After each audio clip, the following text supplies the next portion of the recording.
Good evening, Wakefield, and welcome to the school committee meeting on this Tuesday, June 9th, 2020. I'd like to call this meeting to order and note that this is a virtual meeting via Zoom and broadcast on WCAT's Facebook Live page. I'd like to start the meeting off with the Pledge of Allegiance, please. Do we have a flag?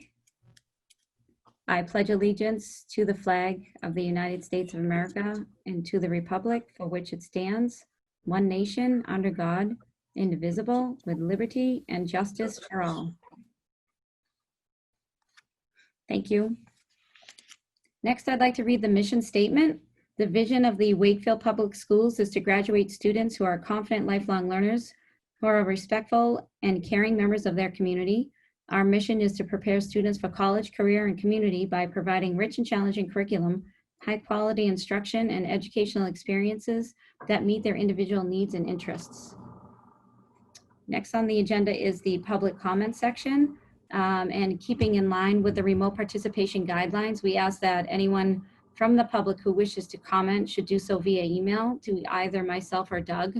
And neither one of us received any emails, so I think it's okay to move on to the Student Advisory Council. And we have Adriana and Lily with us tonight. Hi, girls. Hi.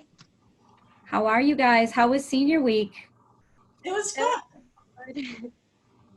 Nice. First we wanted to start off by talking about the signs downtown that are hung on the light posts with like all the senior pictures to honor the graduating class. And it was just very sweet to drive by and like look at all your friends. Yeah, that's something that we've definitely enjoyed looking at, and like Adriana said, driving by. Another thing that I'm sure a lot of you were able to see last Friday was the senior car parade, and I was actually really pleasantly surprised with the car parade. I had so much fun, and it was so great to see all of my teachers lined up cheering for us, and I also loved to see how everyone decorated cars. So overall, it was just a really, really positive experience that I'm sure I will remember for a long time. Oh, that's amazing. That's so nice to hear. And you know, I did hear so many people talking about the car parade and all the videos on Facebook. So I really enjoyed watching it as well. And you guys looked all so happy. Yeah, it was fun. It was I'm glad it was a success. Any other updates you guys have for us? There was also a program going on that's called Honor a Senior Program, and that's the senior night committee's putting together to honor a member of the class of 2020 with a gift. So I thought that was something special and new, kind of like exciting to look forward to. Yeah, and kind of skipping away from our senior week events, I saw Mr. Lyons at this on Sunday afternoon. Rainier Grant, Faith Defendre, and Aurora Leal led a protest and sit-in on Sunday afternoon, and I was so lucky to be able to go to that and be a part of it. And it was just such a moving and positive experience that was great. Yeah, absolutely. That's wonderful. And just lastly, I heard that details will be released about the senior prom on July 15th. And that's something exciting to look forward to. And yeah, getting the seniors excited to just look forward to something after graduation and to be together again. Yeah, absolutely. I agree. Does anybody have any questions for the girls?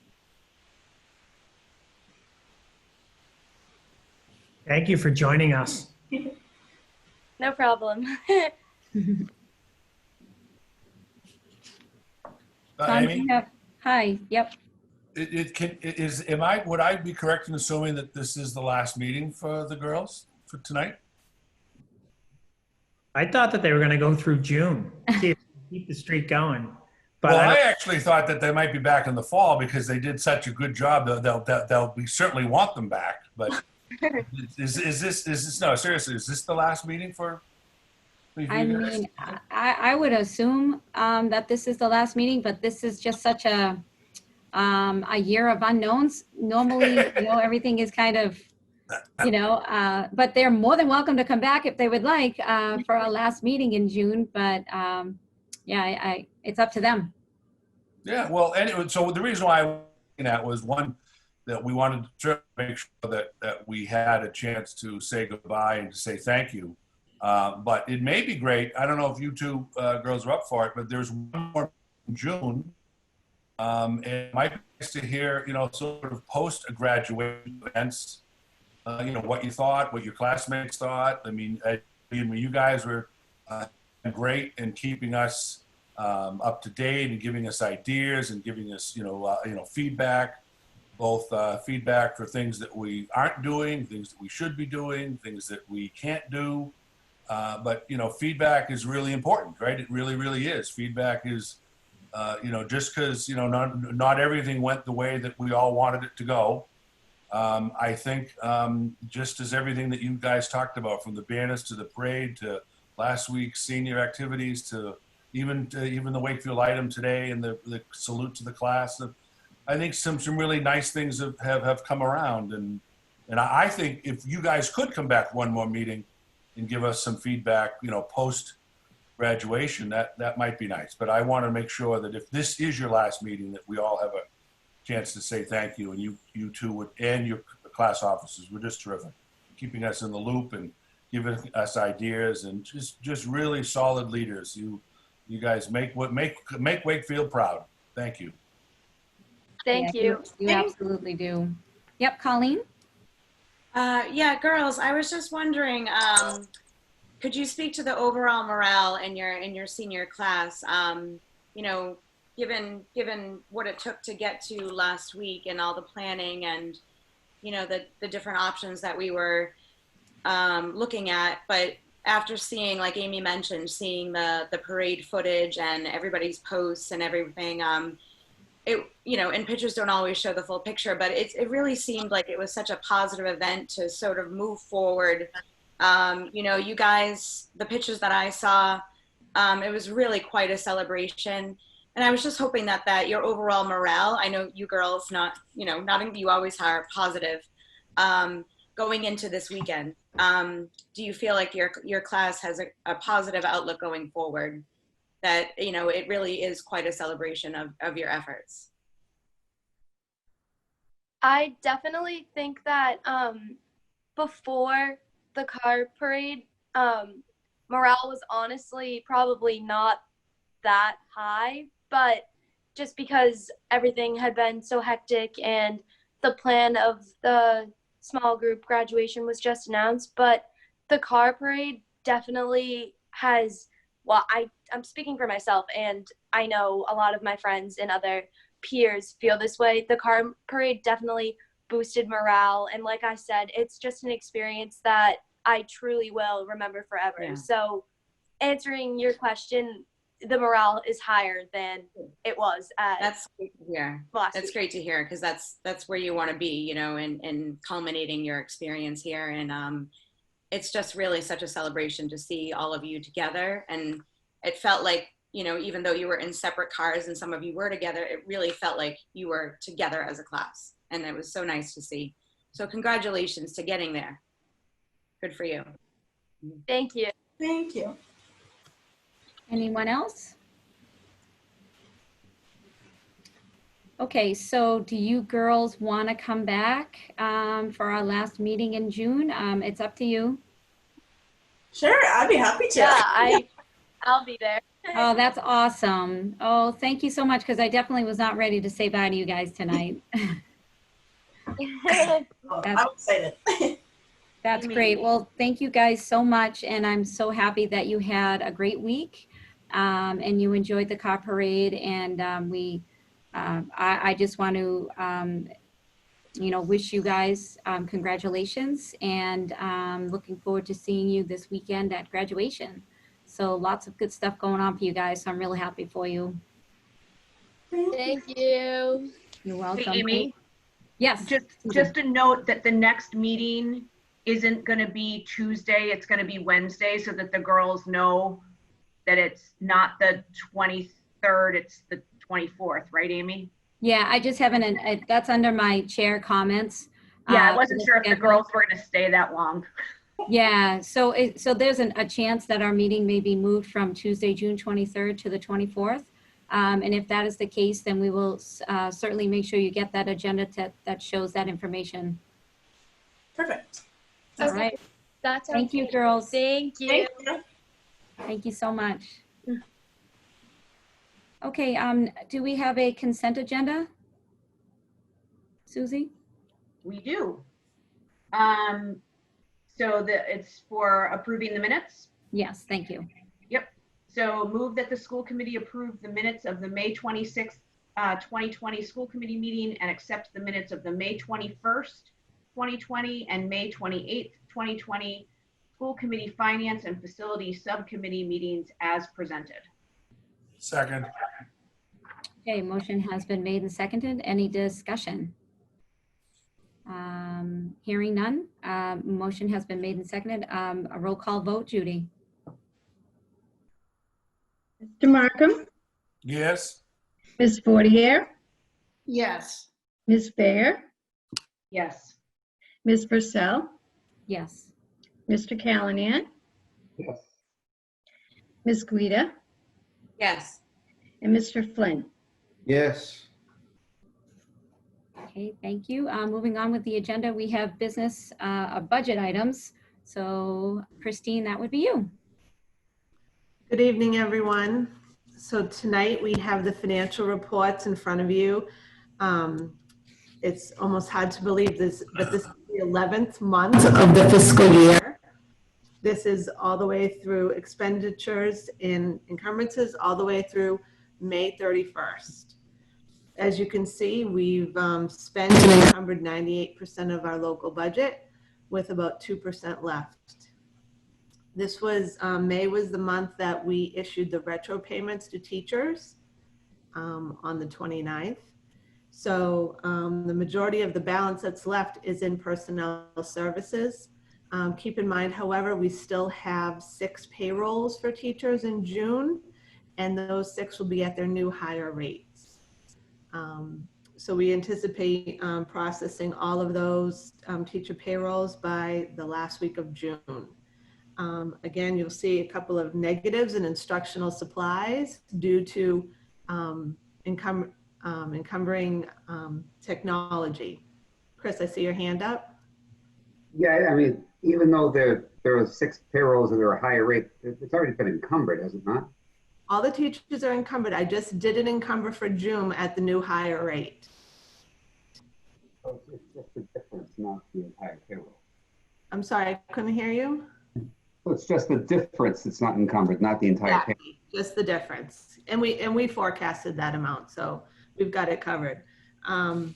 But again, it's a lot of the procurement that's going on right now to finish the year, to prepare for summer and for the opening of schools.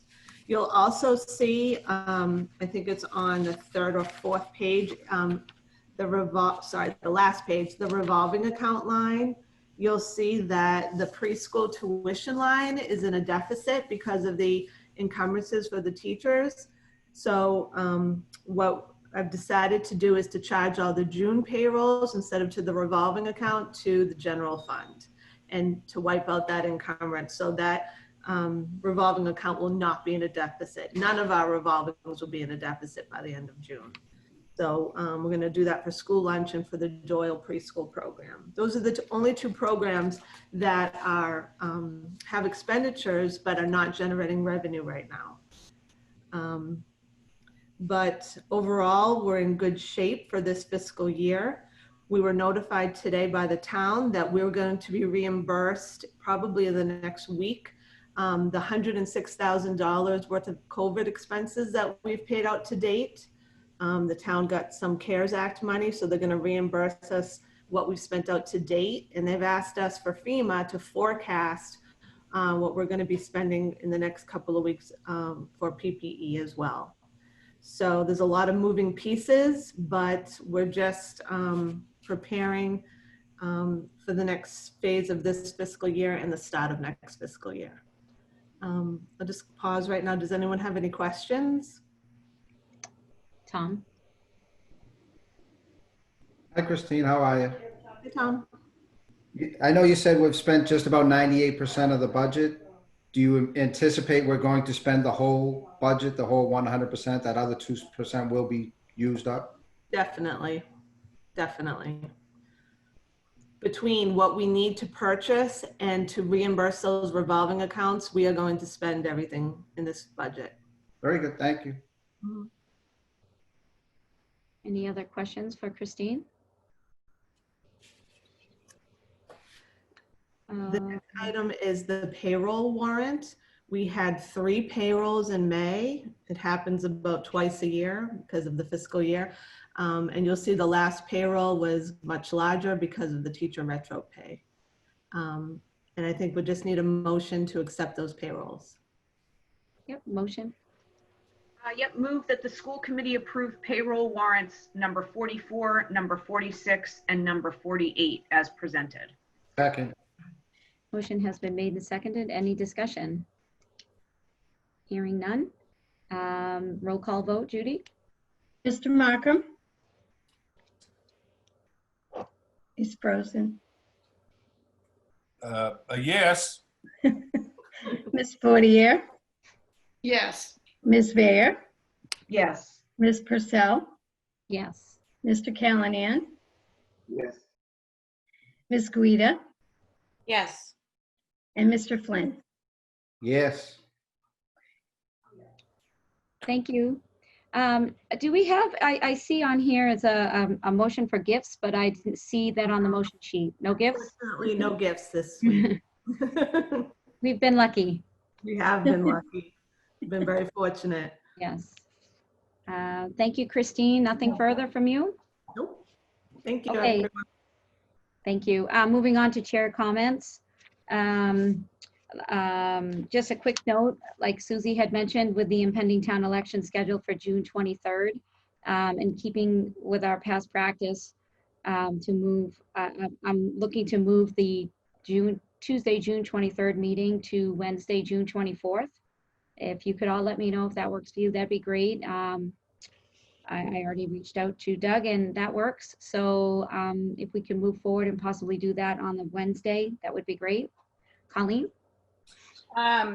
Amy, we talked about this post-election meeting being so close to election. So given that this is an extraordinary year and there is no race for Ann's seat, can we make sure that Mike has a heads up on the packet before the actual election day? Is that possible? Yeah, absolutely. I'm actually having a conference call with him tomorrow. So I will make sure that he's aware of what is happening, but I obviously wanted to run the dates by you first. Yeah. Thank you. Okay. Next, under chair comments, are school committee goals.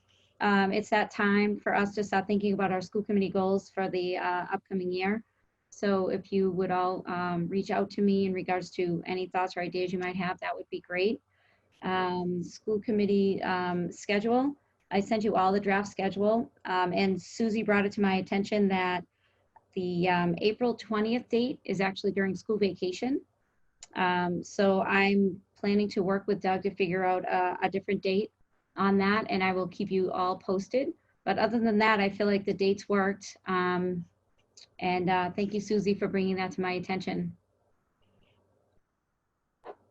And Amy, yeah. One thing I didn't look at was like election day in November. Did you guys already kind of work around that? Because I feel like we had to move meetings last year because of that.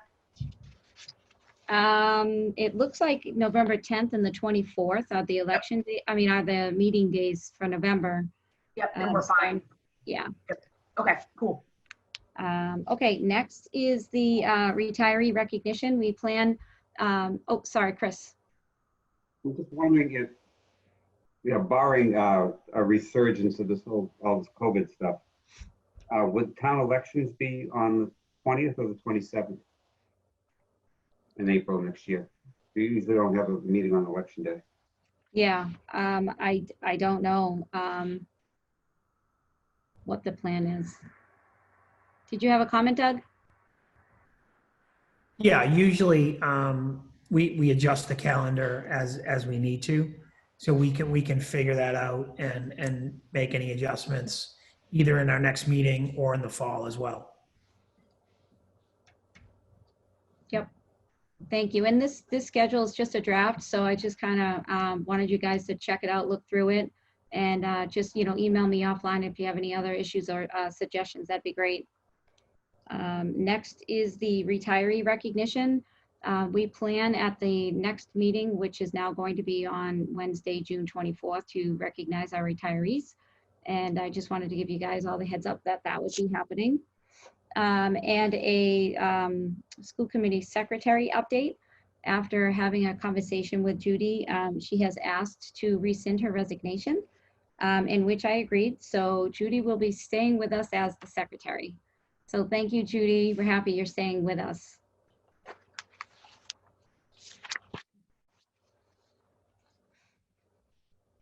There's just one more thing under chair comments that I wanted to mention. I'd like to discuss here. I wanted to take a moment tonight to speak about a communication that I was CC'd on yesterday, which I forwarded to the full school committee yesterday afternoon. It has recently come to my attention that at a previous Wakefield Human Rights Commission subcommittee meeting, several members made comments which certainly do not meet the founding principles of the Wakefield Human Rights Commission, nor the core values of the Wakefield Public Schools. To say that the comments were disappointing would be a tremendous understatement. To suggest that those comments were a mistake is unfair. These comments were, however, exactly the wrong type of example we want to set for our Wakefield Public School students.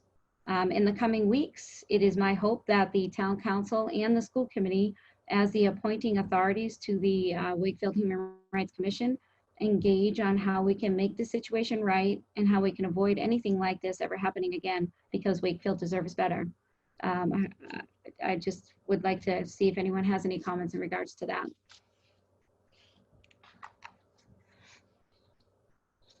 Okay, seeing none, I guess. No, I Oh, agree. sorry, Tom.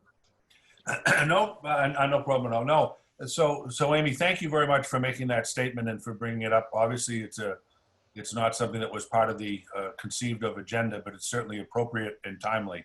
So thank you for bringing it up. I couldn't agree more with what you were saying, as well as the outcry from the community in the last 24 hours. So I do hope that we find some resolution. I hope the Human Rights Commission has some introspection that they themselves are going to contemplate to some policing of their own members and some conversations that I think they need to have. And I look forward to hopefully seeing some positive thoughts coming out of them. And certainly I agree with you that we in town council should probably have some sort of larger conversation, turn this into a teachable moment. I know that, Mr. Dombrowski is a professional man, a man of integrity, a man of dignity. And I'm sure that he, the fact that he very openly brought it up, this is a moment that I'm sure he would appreciate as a teachable moment. So I thank you, Madam Chair, for bringing this forward and look forward to the community, doing the right thing, as so often Wakefield does. Well, thank you, Tom, so much for your comments. Anyone else? Okay, seeing none, I guess I will hand it off to Doug. Thank you very much, Amy. Good evening, everybody. It's good to be here. It's good to see everybody. It's been a busy week. I want to kind of just start off and just trying to provide a little bit of a context in regard to the communications that have really come our way in the last week. And so in light of the events that are happening on a national level with the death of George Floyd on the 25th, and with the kind of the unrest and kind of the outpouring of emotion that has created, not only across the country, but across the world.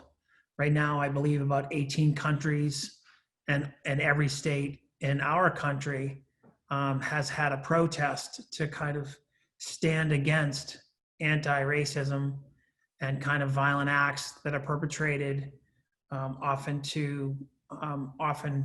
directed at males of color in different communities. And so it's been really a trigger for a lot of our students and for a lot of adults. And there's been a lot of emotion and communication where students have reached out to us as their teachers, where adults have been involved in conversation. And it has really created for us kind of an opportunity to have conversation about the experiences, and it's been an opportunity for us to listen to what our students have to report to us in regard to the experiences that they are having in Wakefield as students.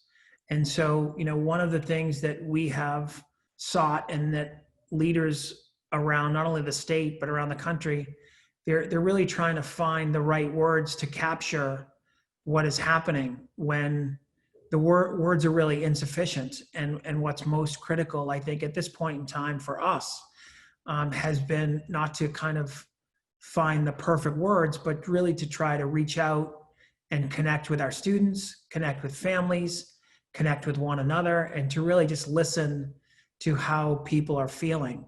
And I thought that we could invite Adam Colantoni and Glavia Smith just to talk a little bit about the work that they're doing with students in the district and with families around the experiences that they have had in the last week or so, and just trying to host conversations and hear how people are feeling. And so I'd like to invite Adam and Glavia to join us now, just to share some of the work that they're doing. Hi, Doug. Thanks for joining us. Can you guys hear me? We can hear you, Adam. All right. It's been 4 months of using Zoom, so you think I'd get the hang of it. It's good to see everybody. Hope everyone's doing well. I know Glavia's here as well, so I'd love for her to join in. I think at the middle school level, I'll just echo what Doug said. We've just been looking to create space for kids to talk, let them share with us what's on their minds. Certainly there is a lot on their minds. So last week, we created some grade level forums for students. Certainly not the best way to do complex conversations on a Zoom meeting, but we were proud of the turnout. We had over 100 students join us throughout the day, and just listening, really giving them the space to listen. I think the common thread throughout our conversations with our students are the two big questions on their mind are why and what. They're wondering why this is happening. They have a lot of powerful questions, and they're wondering what they can do to help. And it was interesting because we really are living through two historic situations right now with the pandemic and also with the protests. And our kids feel very helpless and limited in what they can do. So I thought the timing was perfect of the 3 young ladies from Wakefield High School of what they put together this past weekend, because I know a lot of middle school kids got involved in that as well, a lot of families. And so really right now we're just trying to facilitate conversations with students. It's hard to build momentum being disconnected like we are, but I think a good starting point is just giving our students a forum to talk and not be a one and done conversation. And Glavia has been a great partner in this work, so I want to invite her into this space as well. Good evening, everyone. Thanks for having me. I think it's an understatement to say I think the past 2 weeks have been quite, I think personally for me, difficult and challenging, but then also with the families, the students. So last night we had a parent forum with all the the MECO parents. Doug and Kara joined us. And it was really an opportunity for us to provide space for family to talk about what's going on, how to best talk to their kids and support the students, and then also to come up with some clear actions or things that they would like to propose to the administration in regards to supporting students, making sure that practices and policies that are within Wakefield schools are fair across the board. And there's a way to really document and really be able to have a conversation with students when things are happening in the buildings. It was very refreshing and very great to see that the protest was student-led, because it was really a MECO student and then 2 other students from the community that kind of put it together. So that was something that they put together, and by all accounts, it sounded like it was really successful, and the kids are looking forward to more. But I think, so on Friday, so just let me go back a little. So Friday, we are providing a forum for faculty and staff to also talk about what's going on, and also for them to be able to get resources and information on how they can open the door of conversation with students, and to kind of help them process also, and for them to not be afraid or shy away from having conversation with students, because I think kids are looking for the conversation. So I think, as Adam says, as we are dealing with the pandemic and trying to go back to what our normal is, then we now have this new issue we're dealing with, and kids are trying to really make sense of what's going on. And our hope is to give teachers resources and talking points that they can share with the kids so that they're not afraid of the conversation. And for me, I think through conversations with students and families, I think Wakefield does have some work to do. But I think families appreciate that Mr. Lyons is open to feedback and is meeting with families and hearing their concerns and hearing what some of the things they would like to see moving forward, and that the district has been open to hearing things. I think that's important for families, whether it's MECO families or just the community families, that Wakefield is open and willing to engage in this conversation and is not presenting in a defensive manner, but more or less presenting in an open and welcoming way, so that families can feel like their opinion matters, their children matter in the Wakefield community. I don't know if people have questions or anything else. Carlene? Amy dropped, I think her system froze, so I guess as vice chair, I'll step in. Go ahead, Colleen. Thank you, Susie. Thank you, Adam and Glavia, for being with us tonight to discuss this. And Adam, I saw the student at the Galvin, and I was really happy to see that you provided a space, like you said, even though it's not the space that we would like normally, for the students to just talk about their feelings and what they can do going forward.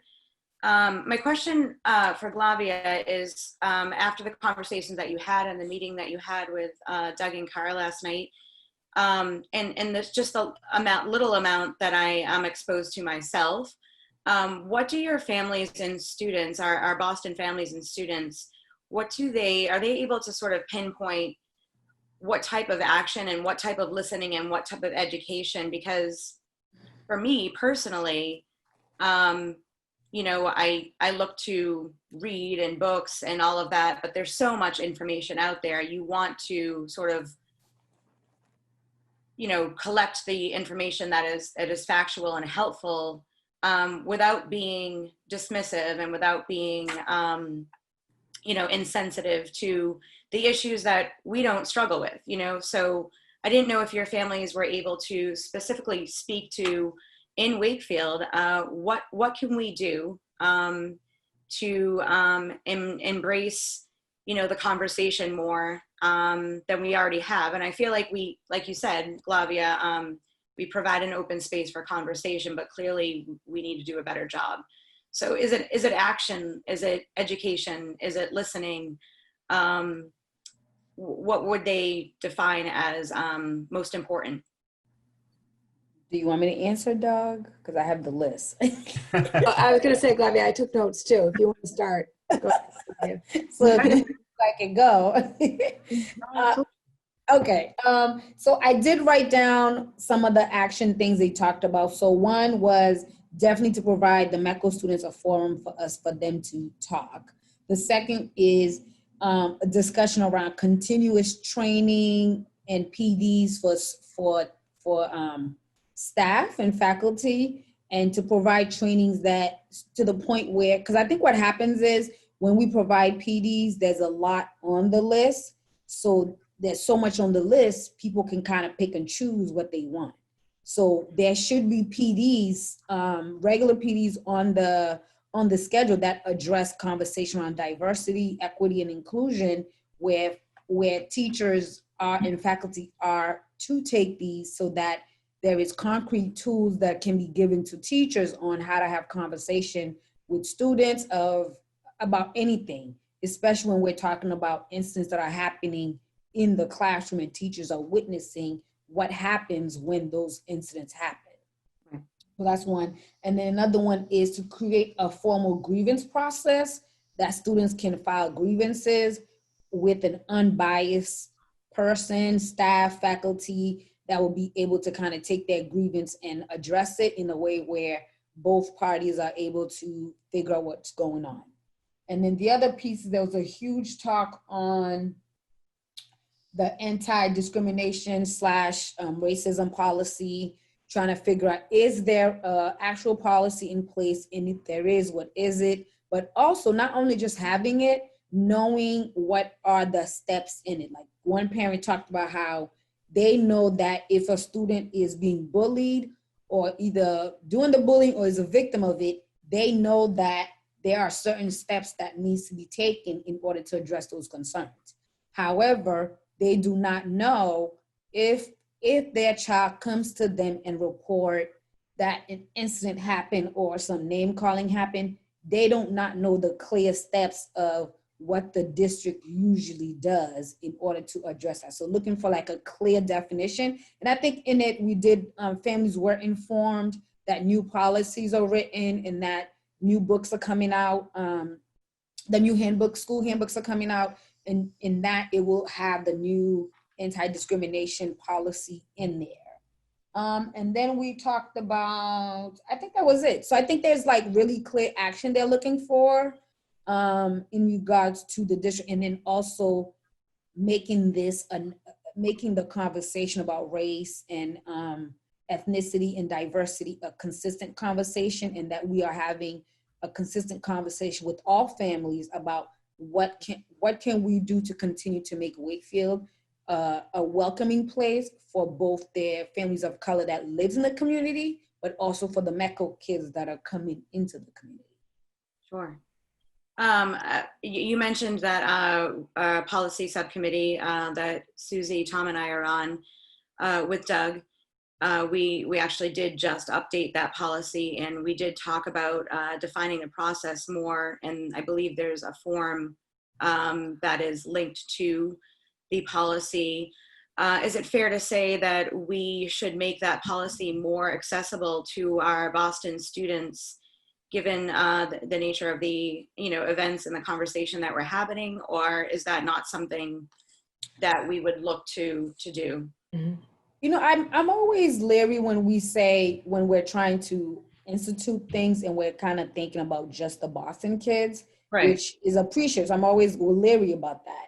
But yeah, I think when we think about those kind of policy accountability forms, we have to think about who does these forms, who fills them out, and who provides the information, right? Because I think that was the biggest piece with some of the families is, it's great we may have a form to fill out, but what is the accountability around who and when these forms get filled out?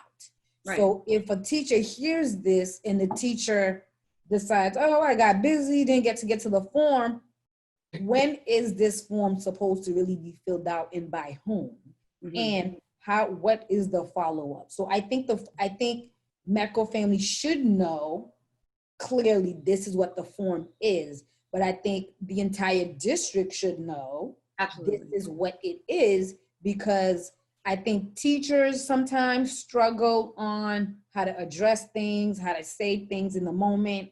So by the time they try to address it or they bring it to administration, if a week goes by, that conversation is a watered down conversation by now, because now the conversation the entire incident has now spread across the student body, and it's hard to take it back.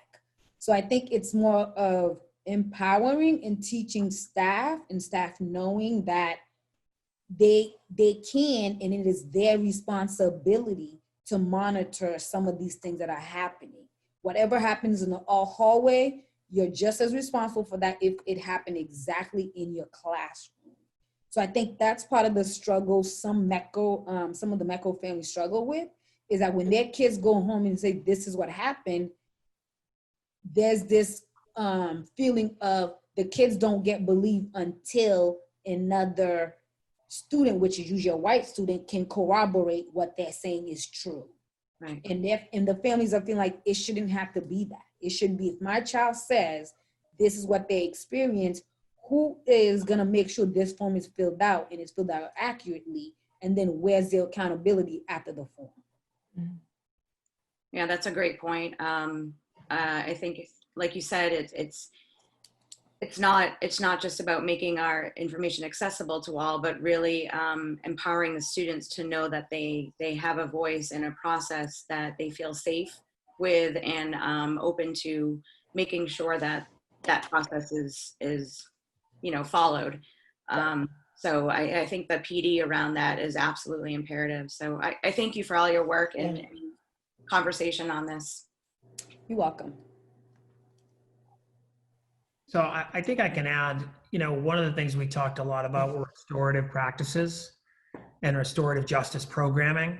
So one of the things that restorative justice programming does is it provides a feedback loop around relationships and communication, and letting students know without violating any confidentiality in regard to other students' discipline records or any other information, but it gives people a greater sense of what happens when an event or something takes place.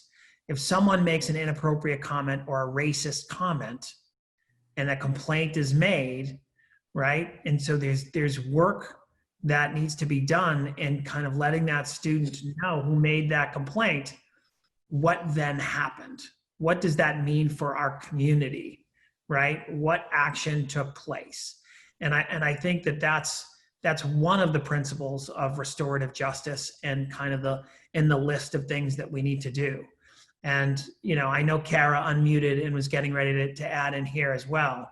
And so I'd like to just turn it over to her before I kind of keep going with this. Yeah, no, I think Glavia hit everything. I was just going to add, excuse me, that I think that we landed that we needed to do a little bit more work with the procedural part of implementing the policies. Sorry, I have a scratchy voice at every level. And, I think we did share with the families that, the policy subcommittee and the school committee has done a lot of work on making sure our Wakefield policy is as up to date as possible. But I think an area for Doug and I to follow up is to really tease out the procedures for implementing those policies at every level, and what that looks like, as Glavia was saying, in terms of follow-up, and how do we handle issues that have already happened, and more importantly, how do we be proactive to support our students?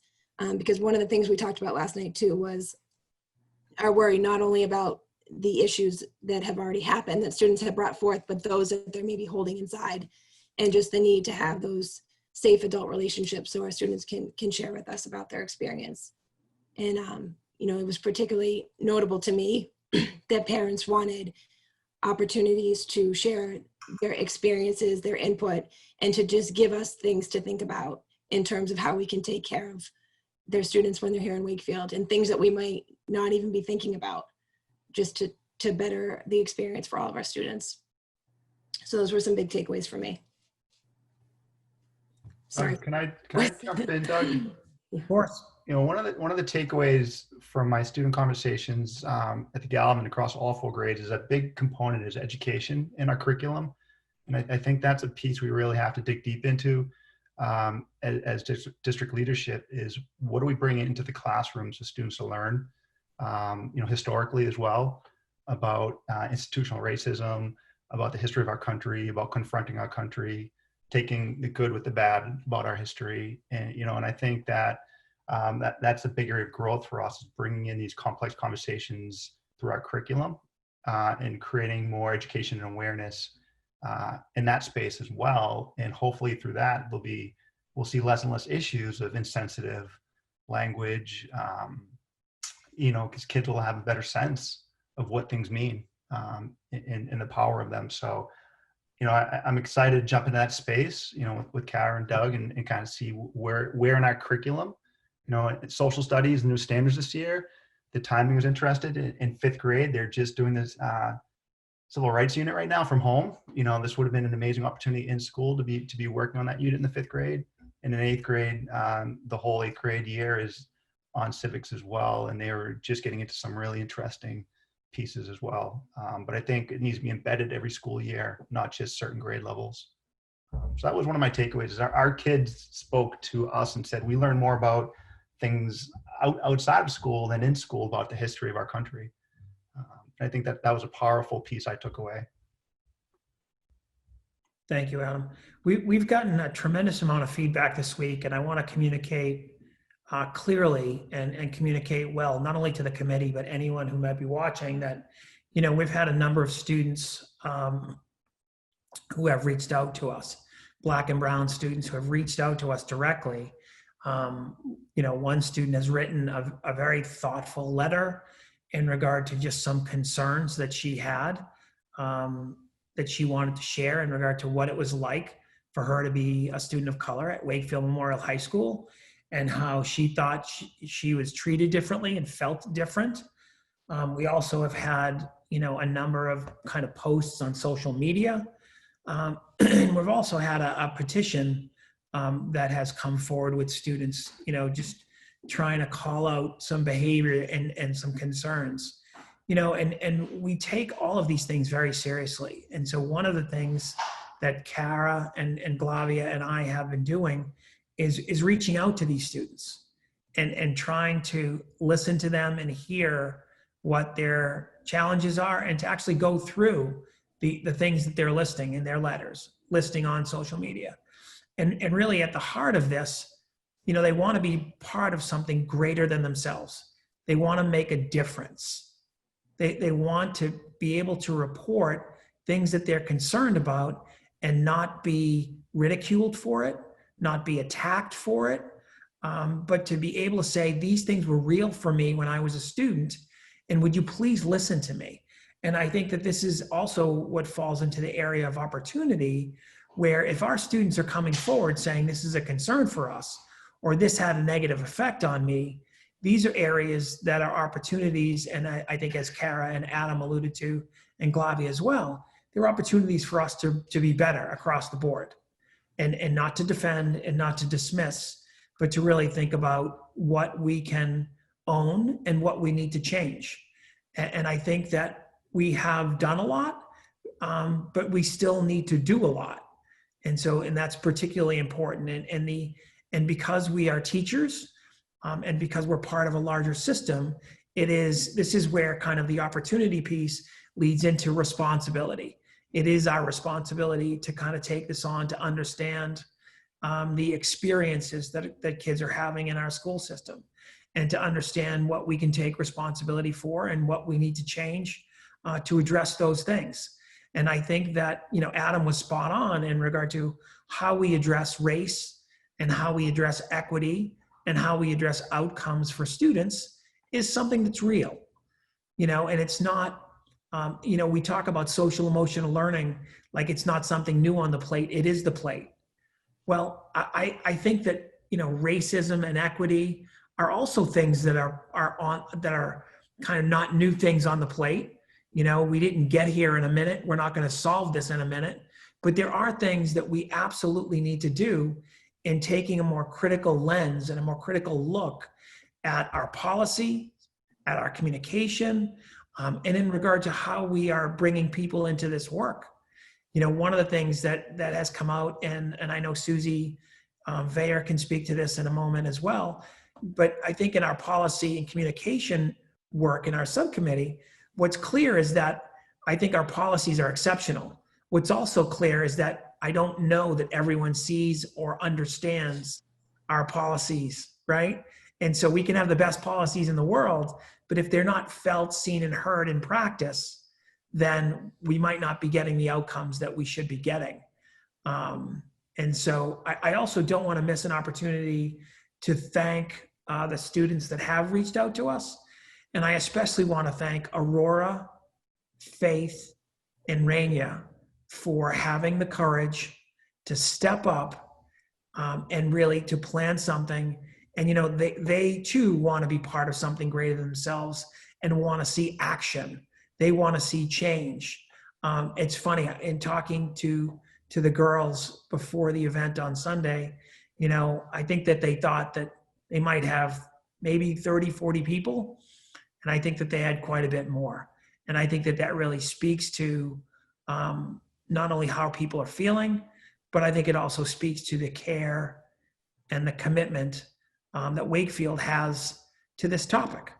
And, you know, Amy used the word core values in a statement that she read earlier. This is part of our core values, and how we respond to this is a core value statement. And so I will leave it there. I don't know if anyone has anything to add, but. Well, I just give a quick plug for Get Up Galvin. Those three young ladies are going to join us Thursday morning.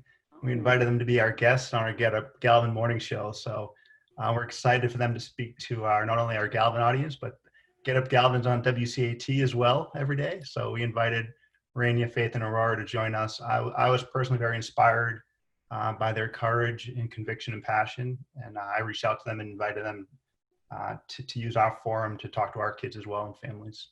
So I just want to thank them as well. I had a couple things that I just wanted to mention.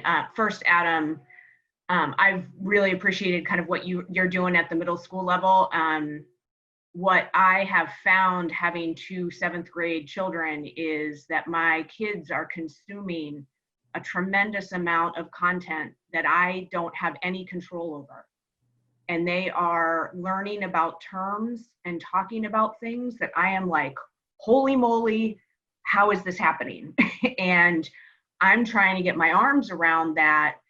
And it's difficult to kind of have those conversations. And I think for them to have a place to go at school to hear other adults talk about this, instead of it being mom telling me like, you can't think that and you have to think this, and right, like I can't do that. And I think for them to have other trusted adults to listen to has been really wonderful.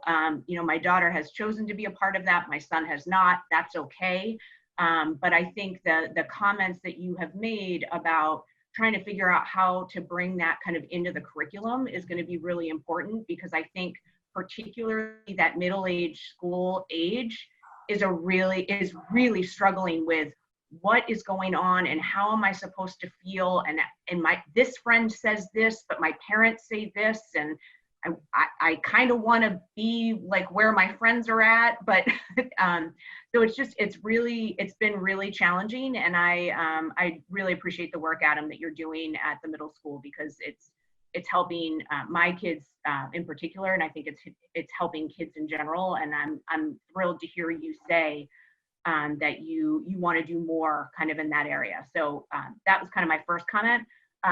I was going to save my other comment for the end, but I think now is kind of a more appropriate time. So I'm going to go there.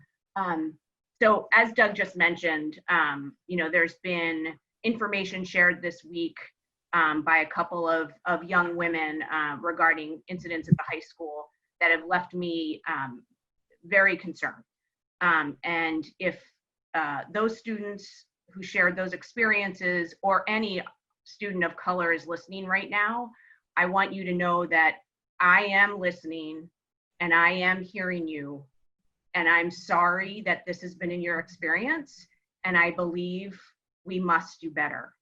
I was at Sunday's protest, and a mom of one of the organizers spoke and challenged the attendees to think about there were 4 words: faith, action, resolution, and reflection.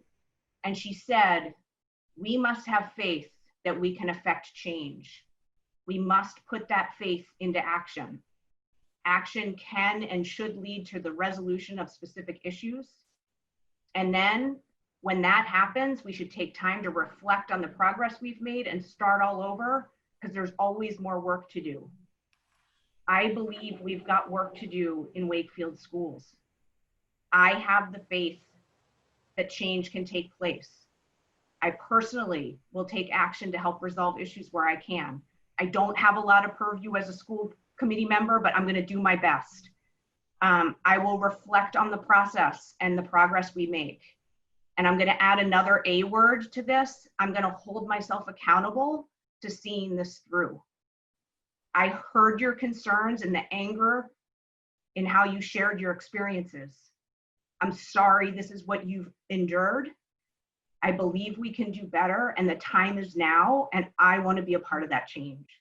And I think it's important for me to say that because this week has been so hard to hear and see what's going on in our schools and how our students are feeling. And I'm really hoping that we can, as a committee, support Doug and support administration and support leaders in what needs to be done to make some changes. Thanks.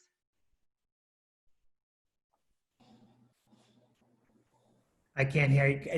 And Amy, we can't hear you, and you're not muted. So can I just make it up, Amy?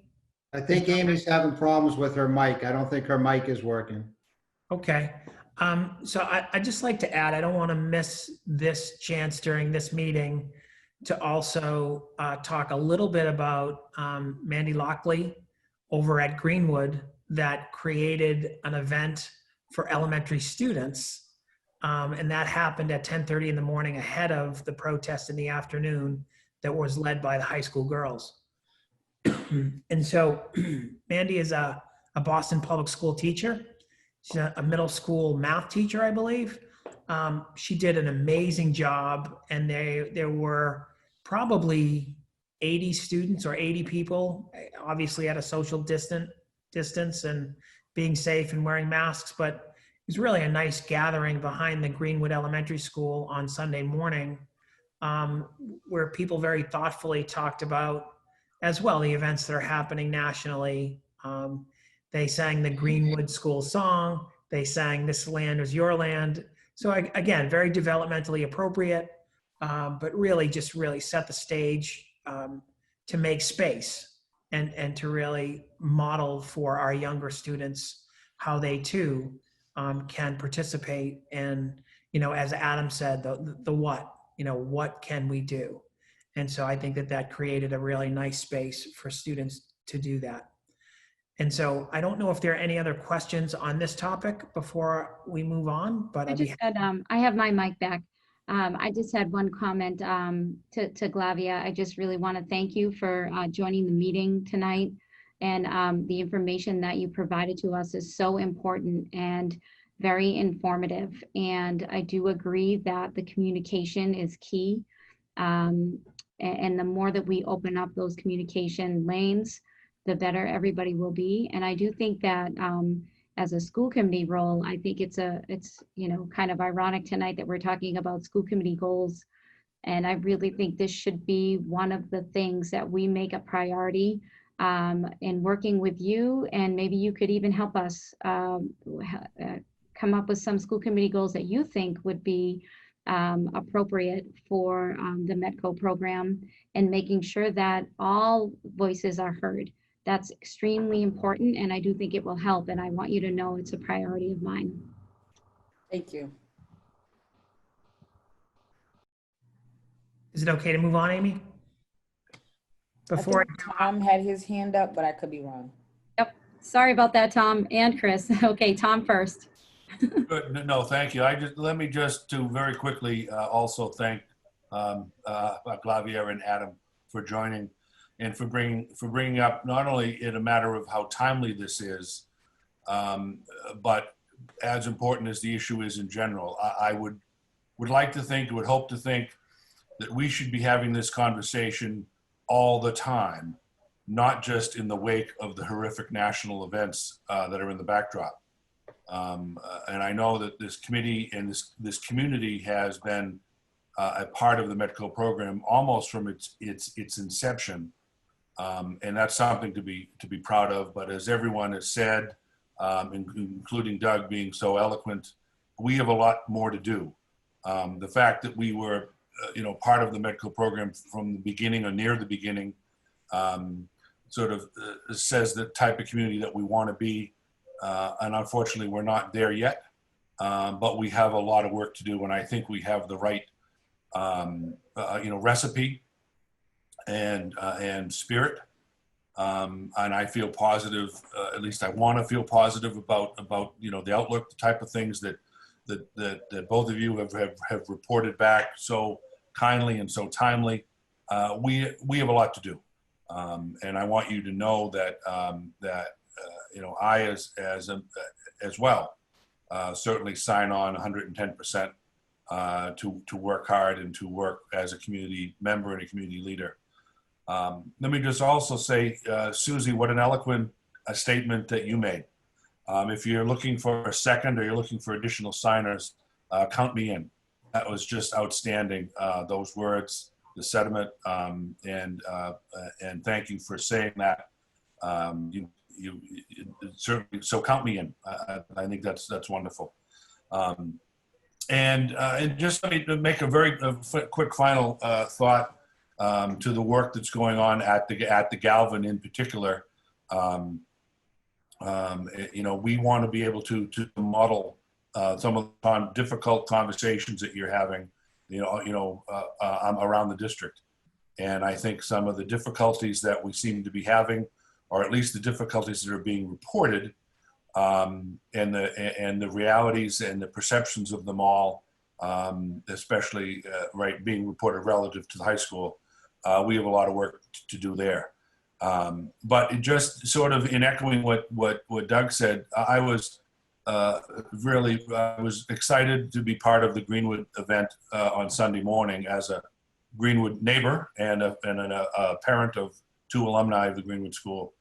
How wonderful that was to have an event of that type for elementary age students. That in the same way as Adam and Glavia were saying about kids that are just wondering, what can we do? How does this happen? What's the world? And what role do we play, right? I know I'm paraphrasing very quickly and I don't mean to gloss over it at all. But the elementary kids are asking the same thing, just in, hearing from parents in the neighborhood and talking with some parents of elementary age kids at the Greenwood Sunday morning. That's exactly what the elementary age kids are wondering. Mandy, the organizer, is the parent of a second grader, and I could just imagine what's going through a little second grader's mind, right? I mean, we're having some mature conversations, and we're proud of our high school leaders for the things that they're able to organize. But what's going through a second grader's mind, right? What I'm just saying is we need to be modeling more about the work that Adam and your team are doing at Galvin, and certainly incorporate some of that, if not lots of that, age appropriately so, but to the elementary level as well. We can't just of much, or maybe there isn't much. But one day soon, these kids are going to be, these elementary age youngsters are going to be in the Galvin, they're going to be in school, and we want to be able to make those changes so these little second graders that were part of the event Sunday never ever experience what these older kids are experiencing. So I'm all in. Thank you all for bringing this up. Thank you, Tom. Chris, did you have a comment? Yeah, just briefly, I certainly have read all of the people who comments they've written into us, and I as Susie stated, I feel badly that these things have been happening. At the same time, I want people to understand that process takes time, and certainly hold us accountable for making sure that the process completes. But understand it's not going to happen in a week or a month. And invite anybody who was concerned enough to write to us to become part of the solution and join in and offer suggestions. Okay, what do you suggest? Don't just say, this isn't right and walk away. how do we make it better and be part of the solution? Thank you, Chris. Tom, Flynn? Thank you, Madam Chair. I was wondering if maybe it's a good time to convene a new subcommittee to address these specific issues, and maybe Adam and Glavia would be willing to help with that subcommittee, and maybe try and force change ourselves and do it as a school committee. Thank you, Tom. I think that's a great idea. So I look forward to working together as a committee to see if we can focus on, these issues that clearly need some more attention. Sounds Okay. good. Anybody else before I have Doug continue? All right, you're all set, Doug. Thank you so much. I just before I leave kind of the student engagement and kind of making sense of what's happening nationally, leave that topic. I want to thank Glavia for taking the lead on this. I also want to thank Principal Amy McLeod at the high school for really just taking time to reach out to students and to listen to students. And I know that she and Glavia, I didn't hear you say this, Glavia, but I want people to know that, Glavia has collaborated with an equity, diversity, and inclusion specialist, Kathy Lopes. She's expert in this area. She's a counselor who consults all around the state, and we were very lucky to be able to get her in a short notice, but to come in and to join our conversations and to dedicate time and to really set a context in how to enact and affect change. And so I really can't thank you enough for that, Glavia, because I think setting the context and actually giving people options, and this is what you can do, and this is how we can collaborate and move forward together, I think is really invaluable, right? Because that's the question we're hearing over and over is, what can we do, right? And so I don't know if you have anything to add there. No, I think just being new to Wakefield, I think Wakefield is open, is willing to engage in it. And I always say the first part of trying to work on the issue is being open and people being receptive of feedback, and also open to us making it better, because it's not going to happen. It didn't happen in one day. It's not going to change in one day. But as long as we stay at the table, we talk, and the talk turns into action people can see. And the way we see action is the story of the students changing, right? So the students' stories and the experiences have to eventually start changing in the district. So then that's when you will see that the long hours, the long days, the conversation, the actions are actually working, because we want the students' experience and stories to start to change. So as long as we stay engaged and we're not afraid of it, and it's gonna be uncomfortable, then I think we're starting to forge the way to have those type of conversation and kind of release the pressure a little bit in Wakefield, because I think the pressure cooker's been lit and it's on, and it's time for us to try to work to take the pressure off a little bit. But the way we do that is to listen, engage, and start to change the story and the experience of the students. So That's all. Glavia Smith, final word. She always gets the last word in our meetings, just for the record, just so that you know. I can, if it's okay, Amy, I can move on to my other topics. Yes, please. Thank you. So just a quick update on graduation. Amy McLeod apologizes that she couldn't be here this evening. She had an event for her younger son, but wanted me to send her regards. And at this point, I think an update just went out again this afternoon for graduation. There's been updates on social media, updates that have gone to families via Messenger. Our students graduate, our high school seniors graduate this Saturday and Sunday. We're hoping for good weather both days. We know that we're at least going to have good weather Saturday, and there's information on the update that went out about if there's any challenges with weather on Sunday, we'll move it to the next open day that's available. So please look for that.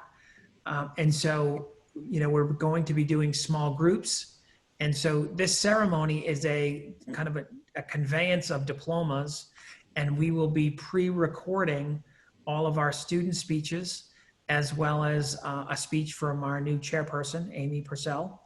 And so she and I will be recording our speeches at WCAT along with students to make part of a graduation video. And I've gotten several questions about, how parents can get a copy of the video. And so it's going to be on YouTube, number one. And number two, if you wish, you can reach out directly to Ryan Boyd or Ian McDermott at WCAT, and they will make you a copy as well, I believe, for $10. And so, which I think is terrific. But I think it's going to be a terrific weekend and a terrific graduation ceremony. I will also say that, and I wish Adriana and Lily were here to hear this, that the car parade, they might be the originators of the car parade, which might be a standard part of graduation moving forward every year at Wakefield Memorial High School. So I think that they can be proud of that. And so we'll see what comes in the future. But that's my quick update in regard to graduation. I don't know if anyone has any questions about that.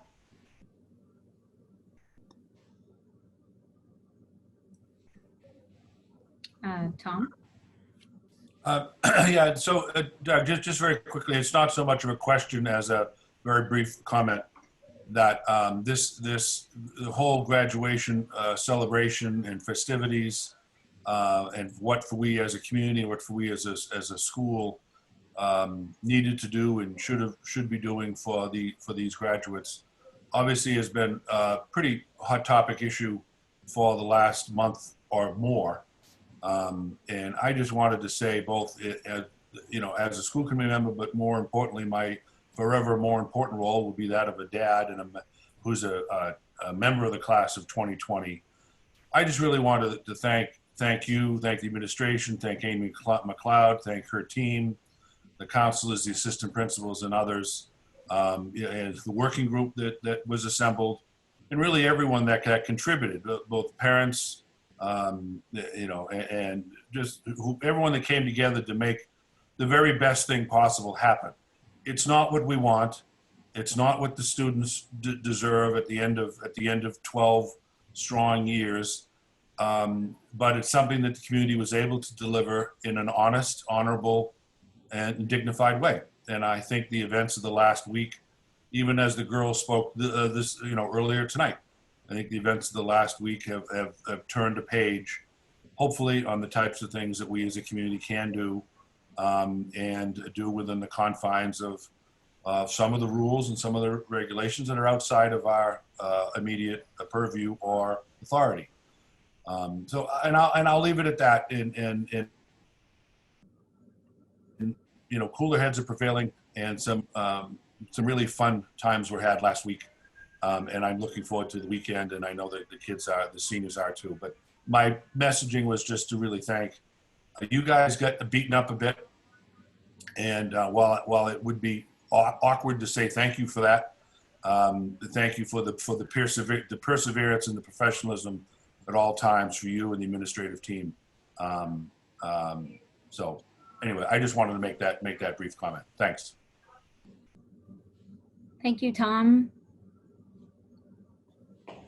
Thank you. Just moving on to just some reopening information. Kara, do you want to start?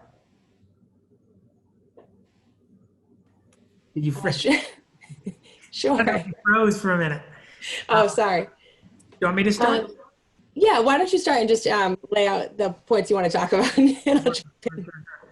And so just some quick information just about reopening. So the commissioner, we meet weekly with the Commissioner of Education, Jeff Riley, on Zoom, myself and 400 other school and district leaders. And so initially he gave us some guidance in regard to just a heads up on ordering protective equipment. And so the advice from the Department of Ed in consultation now with Ed Davis, the former commissioner of the Boston Police. He is also helping kind of plan this kind of back to school safely plan. And so, but their initial advice is to really be thoughtful about purchasing protective equipment, and because we're going to need it when we get back to school. And so, and we're going to need to be prepared in the event that the public health data, if there's an uptick in kind of the spread of the virus, we need to be able to respond accordingly with equipment as well. So his initial advice was about equipment. His next kind of round of advice was about reopening for summer school and summer services. And so he gave some general advice around kind of class sizes and kind of the things that need to be done to keep students safe. Things that you've heard that have come from the CDC, which are also right in line with kind of the governor's reopening information. Things like remaining at a safe distance, things like hand washing and hand hygiene, things like staying at home if you're sick, and paying close attention to our students that might not be feeling well or might be presenting as having a temperature. We need to be able to kind of get them into a safe space and kind of just assess what's happening with them. So, you know, there's just some guidelines on scale. It's much smaller for summer programming. But what we're looking to do here in Wakefield is to take that information and to develop a plan, which we will be able to share in a more concrete way in our next school committee meeting. But what we're planning on generally is to have the beginning of our summer school work for special education extended year services to continue remotely, and then to transition for some portion of the few weeks kind of in August, at the beginning of August, to be in-person, face-to-face services. So we'll have more information moving forward with that. Kara? Sure. And I can just jump in terms of the things that I've been focusing on. I think we're awaiting for specific guidance to come from DESE, but we're just trying to take the bits and pieces that we hear and, you know, gain from calls with the commissioner to plan the best we can. So I think right now we're really focused on closing out this school year successfully. We just issued a message to elementary families regarding the elementary closing out of the year that we didn't feel it was appropriate in meeting with the elementary principals to issue our standards-based report card. We didn't feel like we had the information to truly assess students in an accurate, authentic way. So we did get that message out to elementary parents today. Some of the other work that we've done is we did put out a survey to staff to hear from them about their learning, their remote experience, and just get some more information around things that worked well, things that need to be improved. And we had a whole section devoted to tech tools that were being preferred by teachers. And our reason behind that is that, you know, we've heard overwhelmingly from teachers, principals, and parents the need for consistency in terms of tech tools as well as communication. And so what we're looking to do, we have a meeting next week. I'm sorry, my voice is so hoarse. We have a meeting next week to review the staff data with our principals and curriculum coordinators as a starting point. We'll also review this data with other groups as well. But what we're looking to do is to really narrow down, knowing that there's going to be some level of remote learning in the fall, we're looking to narrow down what our teachers are using and to have kind of like a quality over quantity mindset that we'd really, and we're looking to then endorse those and provide PD around them. So we're really hoping to say, you know, for instance, we really want all of our teachers, you know, on Google Classroom, and here's some training that will go along with that. We think for our parents, this was feedback we got from the Learn Anywhere committee too, just to ease the parents, especially at the elementary level too, and how they're supporting their students. So I'm looking forward to that. I think, you know, we'll take that feedback to other groups as well, but I think that's a goal of ours to narrow down and Endorse tech tools, as well as curriculum resources for remote learning. Some of the other work that we've been focusing on with our curriculum coordinators is regarding our curriculum maps for the fall. And we've talked a lot about the shifts that will need to be made for the fall, knowing, that our students were out of school for, I remember the number 61 days, I think it is, that our students missed this year, and how that's going to impact their return in the fall. So we're trying to look very carefully at how we're kicking off the year at every grade level. Also accounting for the need to transition our students well with regards to their social emotional needs coming off of this closure, and to not jump in, too deep, too fast, and to make sure that we're really being mindful of how we're bringing our kids back and connecting with them and making sure that they're able to learn before going too far into the academic content. We're also talking about, again, taking the bits and pieces of the information we're getting. We hear the word hybrid a lot. A hybrid model might be, what we're looking at for the fall. So we're also trying to tease out in our content areas, what are the standards and skills that are best taught in person, and what are best done in a remote format. So that will help us with, how we're guiding our teachers around what to teach when. So I think we're just trying to dig deep into that. I think I'm trying to think of other pieces.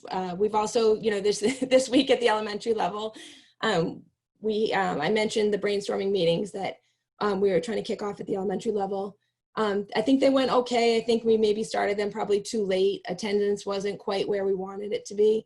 Again, they were optional, so it's just a point of reflection for us moving forward. But we all have come to agreement just how important it is for our teachers across our grade levels at the elementary level to collaborate. So we'll be thinking about that structure for the fall. But this week, we shifted the focus a bit to make it less about planning for this year and more so about providing feedback for the fall. And I'm hearing that they kicked off today and were pretty well attended. And our goal was to kind of frame the conversations around, like, okay, if you're a first grade teacher, what do you want that second grade teacher to know? Like that your kids, missed out on in those 61 days, or you didn't get to quite, go as far as you wanted to, or if you could, review these following things in the fall. So I'm hearing that the conversation started off well, and I'm looking to debrief with elementary principals on Monday to hear more. So I'm excited about that. I think that's, we'll just keep going. We'll just keep trying to plan every day with the information that we have. And then, end of June, I think we'll get some more consistent guidance, or some more detailed guidance, and then that will really impact what we work on this summer in the different group focus area groups. So I want to be clear just in regard to, Kara just talked about more detailed guidance. So first I want to say thank you for your comments, Kara. Like when she gets warmed up, it's like, look, it's really good to hear. And so, but just in regard to some of the news outlets have reported information about, quote unquote, the reopening of schools. And I think some people have kind of been led to believe that that is concrete guidance about reopening in the fall. And it isn't. It's about reopening in the summer for summer services for specific populations of students. It's not about opening kind of entire districts. So as we get more information on that and we engage as leadership teams, our first inner circle is to kind of engage the leadership, and then it is to kind of engage other stakeholders as we move forward. We now have a standing meeting scheduled weekly with our union leadership to talk about all of not only our end of the year this year, but also information that's coming out from the Department of Education and how we're going to be moving forward, as well as looking at professional development around equity, diversity, and inclusion. We had a very productive meeting earlier tonight to talk about PD that will happen before the end of the school year, and that will continue over the summer and also as we move into the fall. But as the commissioner releases more information about concrete options for school districts to use to reopen, that's what we will use to guide our planning. And when we start to develop plans, we will also start to develop, kind of planning groups that will include teachers, obviously school administrators, district administrators. It will include teachers, it will include the union leadership, but it will also include parents as well. And so that's our piece. That's as much information as we have at this point for reopening. But I got to be honest with you, I think as challenging as I think it might be to reopen, I think we are so excited to get kids back into schools in any way we can. So that's my last comment there. And thank you very much for the time this evening. It's much appreciated. Thank you, Doug. Yeah, you guys have a lot of unknown work to do. And, you know, it's kind of like a one day at a time situation for you. And I think it's great that there's going to be involvement on every level in terms of reopening and, you know, keeping the conversations open. So that I think is very important. I think the teachers kind of know a lot in terms of their students and where they're at.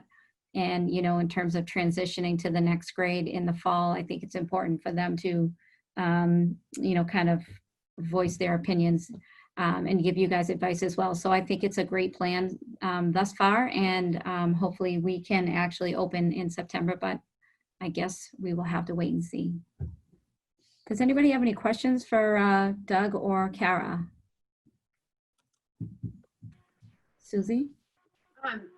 So I'm getting a bunch of questions about, you know, are we going to go kids in the morning and some kids in the afternoon? And, you know, are we not going to be doing arts and music and PE and just focus on the core subjects? And right, I think there's lots of people kind of thinking about what that could look like. And I think I worry a little bit that we wait and wait and wait for guidance from the state, and does that guidance really come, right? Like, are they going to give general guidance that then allows schools to do what they need to do based on the space and the population and all those things? And I don't even want to ask you this question because I know what the answer is going to be, but I'm going to ask. Do we have any sense of when we think we're going to know what that's going to look like, just for parents, so that they're not getting kind of wrapped around the axle on worrying about it? Because it feels like it's a ways off, right? And so do we think we may not know till August? Do we think we'll know something in July? Like, do you guys have a sense of timing, just so that parents can maybe take a deep breath, right, and try to be patient? So there's two parts of your question, Susie. There's guidance, and then there's the Wakefield plan, right? And so we are anticipating guidance coming from the Department of Education no later than the end of next week. Okay, and so I'm actually anticipating it sooner, and we're hearing bits and pieces of it, but we're anticipating no later than the end of next week. So when the guidance comes out, we will be able to share the guidance, but the guidance, there'll be options in there for districts to, you know, quote unquote, make it their own, right? But there are some things that, you know, we think are known. You know, we do know that, you know, similar to the guidance that we've gotten around opening or reopening for summer services, a lot of that's going to be similar in regard to hand hygiene and cleaning and requirements for custodial staffs and, you know, sanitizing rooms and things like that. So those things are going to be similar. The need for protective equipment is going to be significant. You know, what exactly that looks like, we don't fully know yet. A lot of this, again, you know, all of this information comes with a big giant asterisk, which is, you know, the public health data needs to continue to move in the positive direction that will allow us to get back in school and kind of provide face-to-face services, right? And so, but in regard to your question, and the two parts of it, there's guidance from the state, and then there's our plan and our planning. And so we're anticipating that by the end of next week, we will have a plan, or sooner, or guidance from the state. And then we will be working as soon as we get that information to develop a Wakefield plan. Yeah. Perfect. Thank you. That's helpful. Tom Flynn.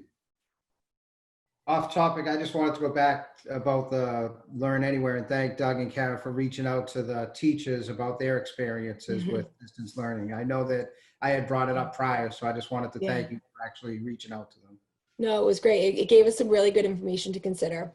And so we're in process. We just summarized it, and we'll be getting a summary out to staff as well so that they can also see the feedback. Kara, I think you've done too many Zoom meetings. I know. Maybe that's what it is. I don't know. Thank you, Tom. Any other questions for Doug or Kara at this point? Seeing none, we can move on to our subcommittee reports. Finance and Facilities, Chris. Well, Finance and Facilities has been meeting every Thursday morning for the past several weeks. It looks as though we're going to have to reschedule this week's meeting. And when we come up with a date, we will let everybody know. But, we just try, the meetings have been getting a little shorter, a little more concise because there's less and less fluctuation, I feel. So, last week's meeting, we were on for about a half an hour, but we're still trying to keep in contact and keep those lines of communication open as we close out the year. Thank you, Chris. Labor, Tom. Labor and personnel. Thank you. Doug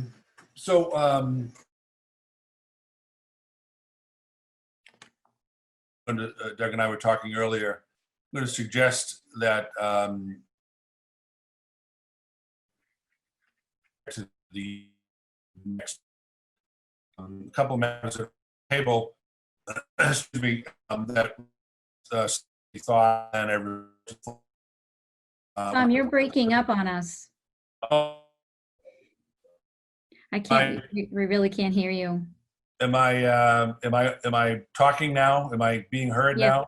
Yes, you are. Okay. Well, I'll try to make it quicker. Sorry about that. So there's a couple of matters that I think we need to have a subcommittee, labor relations subcommittee meeting for, that I'd like to recommend that we call, or I call, send out an email to the members, get together next week so we can have a report to the full committee for the week after for our last meeting of the year. There are three matters in particular that we need to discuss with regard to particularly Unit A. One is around supervision and evaluation with regard to how things have gone and what things need to look like with regard to the last part of this year and moving forward with some in a post-viral world, if such a thing is ever going to exist. But we need some thinking around that. We need to have a conversation around for the spring coaches. They will obviously plan to receive stipends. Spring season, as we know, by and large, did not occur. So we need to have a conversation around that. And lastly, we need to get out in coordination and compliance with the new collective bargaining agreement. We need to get out letters of appointment prior to the conclusion of the school year, or certainly the conclusion of the fiscal year, rather. And those letters of appointment need to be as an appreciation for what assignments are to be next school year. There's some, obviously there's some finessing with regard to appointments as they may need to evolve as the district's needs evolve and as student needs evolve. So nonetheless, those are three hot topics for June, which will have a full report for the full committee at the next meeting, but we'll need to pull together a subcommittee. So I'll send out an email probably before the night's over to Colleen and Ann and Christine to see when we may be able to get together. Thanks. Thank you, Tom. Next is the Student Services Subcommittee reports, and we did not meet, so I can move on to Susie for policy. We also have not met, and based on the conversation tonight, it feels like our policies are probably in fine shape, and where we need to probably do some work is outside of school committee work around kind of moving those policies to procedures. But I guess I I'm not sure if it makes sense for the subcommittee to get together to just have a kind of quick connection on that kind of agreement that that's kind of where we need to go. But I'll send an email out to the group and we can figure out whether it makes sense to meet or not. I don't want to just say we're not planning on meeting because it may make sense for us to meet, but I'm not sure yet. So I'd like to kind of reconvene the group and kind of get an opinion about that with kind of everything that's going on. But no updates because we have not met since the last meeting. All right, great. Thank you, Susie.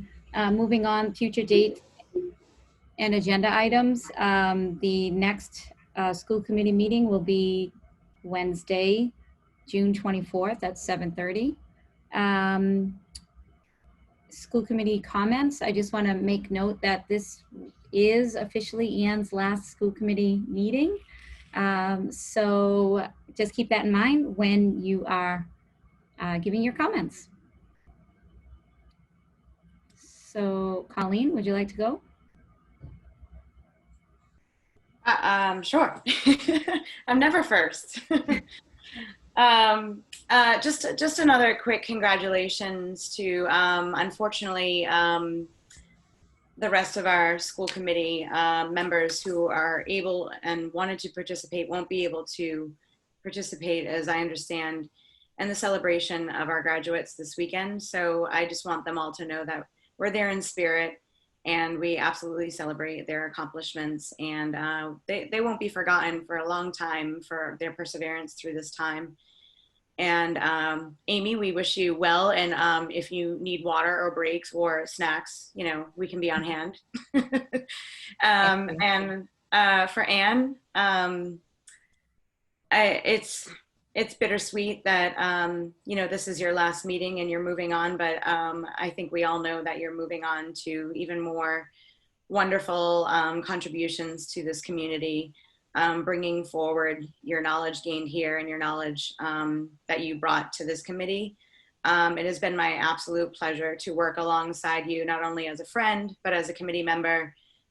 You are one of the reasons that I ran for school committee myself. I've always looked to you as a role model since I've known you, and you have brought such an empathetic, compassionate, and just overall just wide arching, you know, perspective to our committee, always offering what I consider thoughts that, you know, we may have buried a little bit, but you've enlightened us all to really the student perspective, just from your personality, but also from the work that you do in your career. So we will miss you, but you won't, you know, you'll be seeing us, of course, and I wish you well going forward. Okay, Susie? So I echo Colleen's sentiment, you know, and you met with me when I was thinking about running first time that I ran, and always appreciated kind of your kind of insight and honesty about the position and kind of what it would take. I'm certainly sad to see you go. But I will tell you that I will always remember you at that tri-board meeting. And I'm not going to talk about what happened at that meeting, but man, wow. And it was a great moment for you kind of sticking up for students, and I really appreciated it. And that will be my favorite Ann moment from your time on the school committee. I do have a separate item that I need to talk about related to my role as the liaison on the Environmental Sustainability Committee. I sent all of you guys an email that was, or sorry, not an email. Well, I did send you an email with a letter in it that the Environmental Sustainability Committee is looking for endorsement from the school committee in support of a grant application that that committee is putting through related to some work for the Lake Quannapowitt Main Street project. And it's regarding stormwater treatments and some other things that would happen kind of around the lake based on this grant. And they're looking for kind of town leaders' endorsement And they were really looking for the entire school committee to endorse kind of this work and the importance that it has in town.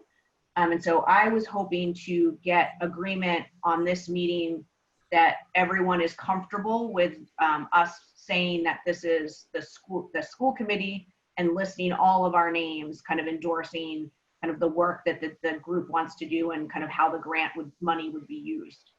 I'm not sure, I don't think I need a motion for that, but I don't know. I'm not actually sure of the procedure, but I think I needed to share the letter and make sure that everybody is okay with it. Thank you, Susie. I actually don't know the answer to that question either. Chris or Tom, can you enlighten us?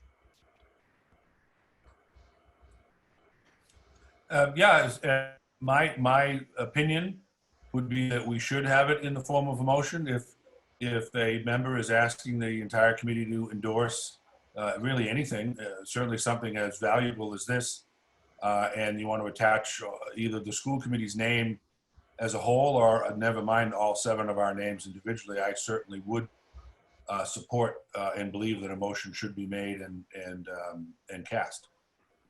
And I'd be happy to second that motion, Susie. I assume you'd want to make it, but I would suggest that we do a motion and a vote. Okay, I agree. Agreed. So it's something like move that the school committee approve the endorsement for the Environmental Sustainability Committee. I'm trying to think of how to say it. How about the school committee endorses the environmental sustainability committee's request to and to support their grant application. There we go. Okay. Thank you. I'm not real good at writing motions yet. Okay, so let me try. Move that the school committee approve the endorsement. Oh no, sorry. Move that the school committee approve the Environmental Sustainability Committee's request to support their grant application with an endorsement by the entire committee. Second. The motion has been made and seconded. Any discussion? Hearing none, roll call vote. Judy? Mr. Markham, Yes. Ms. Fortier, Yes. Ms. Vare, Yes. Ms. Purcell, Yes. Mr. Callahan, Yes. Ms. Guida,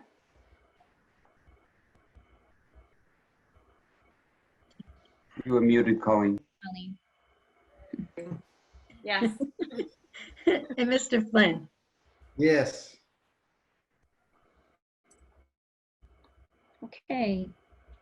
Thank you for that. Thank you, Susie. Tom Flynn? You caught me off guard. I'm never at this point either. It's you guys are lined up on my screen. I just want to thank Judy for agreeing to be on with us. That's fantastic news. I also wanted to thank Adam and Glavia for their presentations and all the information tonight. And obviously a special good luck to Ann. I appreciate all of the hard work and effort that you've put into the school committee. And I wish you nothing but best in the future. And I think that's it. Thank you. Oh, and congratulations to the graduates. Thank you, Tom. Tom Markham? Thank you, Madam Chair. So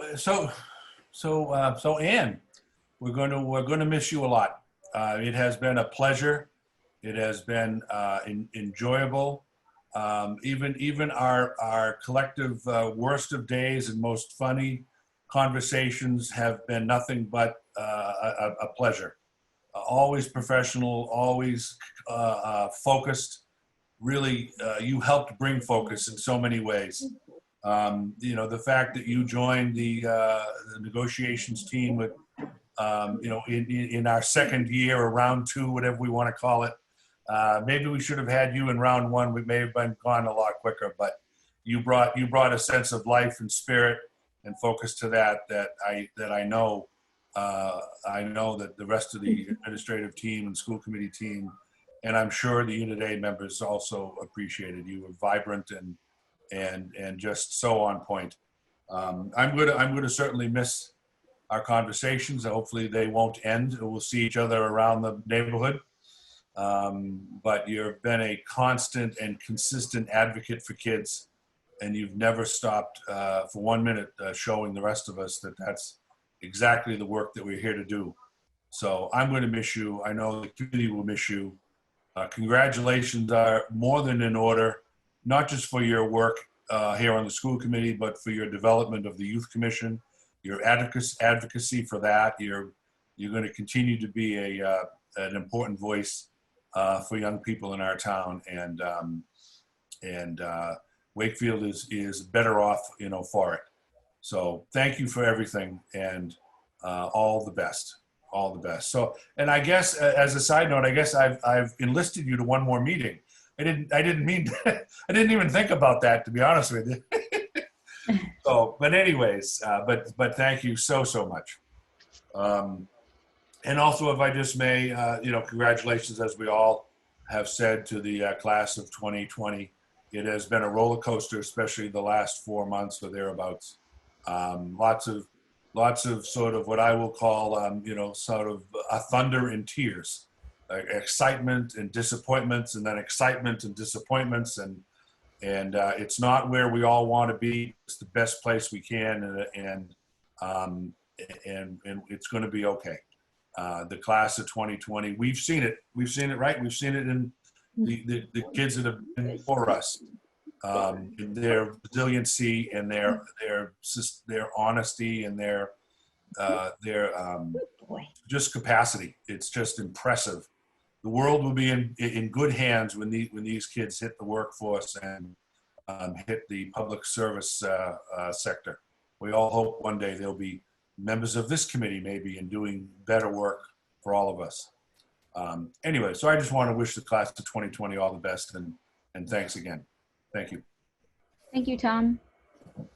Chris? Thank you, Amy.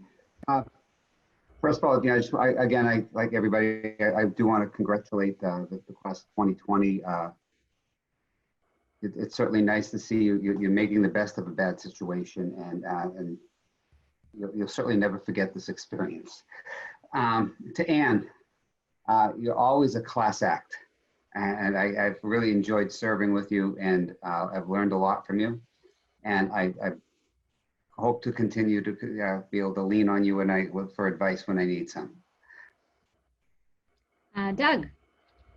Thank you so much. At first, I'd like to just say this is our last school committee meeting before our teachers and our faculty finish for the summer. I would like to say from all of the administrators in the district, thank you so much for your patience. Thank you so much for kind of putting yourselves fully into learning how to teach remotely, and how to provide service for students in a number of different formats. I think that your flexibility, your patience, and your commitment to the craft of teaching just cannot be understated. And I speak for all the administrators when I say thank you. Thank you. I would also like to just say to our graduates, this is the first, right? We've never had anything like this before. And, I'm thinking 5 years from now, when kids are talking about how great the car parade is, or how great the events that we keep, that were created by your class, by student leaders, by parents. I think that that's something that you're going to be able to point to and say, that was us. That kind of commemorated a very, very difficult, challenging time for us. And last, and I think as important as the other two comments, to Ann Fortier, this work takes a lot. I don't think anyone has any idea how much of a commitment it is to be a school committee member, or really to serve on to do board service or committee service in any of the committees in town. But I do know most about school committee. We've spent a lot of time together, and I feel like you are a force. You are kind of dignified, committed, but you're also so gracious to us on the school side with your comments, with your support, and I will tell you that we will really miss you. And so thank you so much. Thank you, Doug. I think I'll go next and let Ann respond to everyone at the end. I just want to thank you for your service on the school committee. I really enjoyed working with you, especially in our subcommittee meetings. I always was all ears whenever you would speak, because I really do appreciate your caring and incredibly insightful perspective. It really is meaningful and it means a lot to me. So I just wish you the best of luck, and I know we'll see you around. And thank you again very much for all that you taught me and that you have done for the school committee. Thank you, Amy.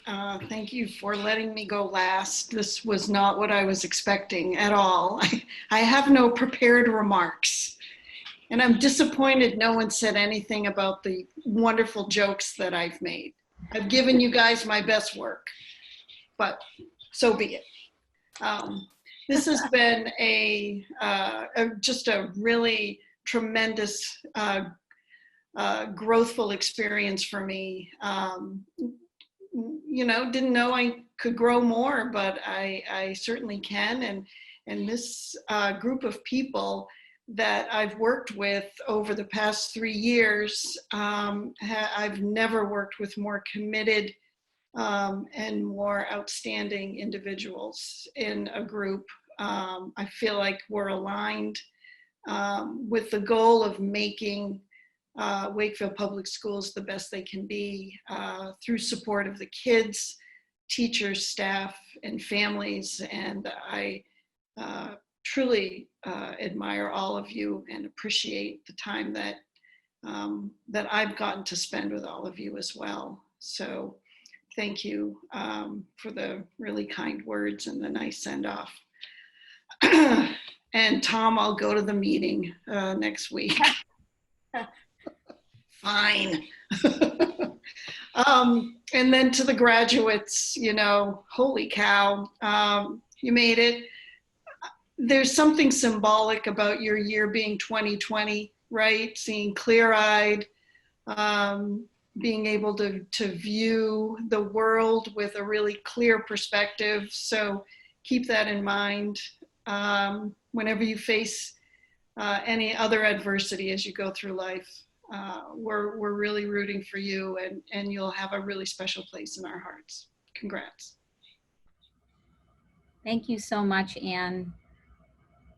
Do we have a motion to adjourn? You do. Move that the school committee adjourn its meeting of June 9th, 2020. Second. Motion has been made and seconded. Any discussion? Roll call vote. Judy? Mr. Markham, Yes. Ms. Fortier, Yes. Ms. Vare, Yes. Ms. Purcell, Yes. Mr. Callahan, Yes. Ms. Guida, Yes. Mr. Flynn. Yes. Okay, thank you. That ends our school committee meeting for this evening. Good night, everybody. Good night, everyone. Good night. Right.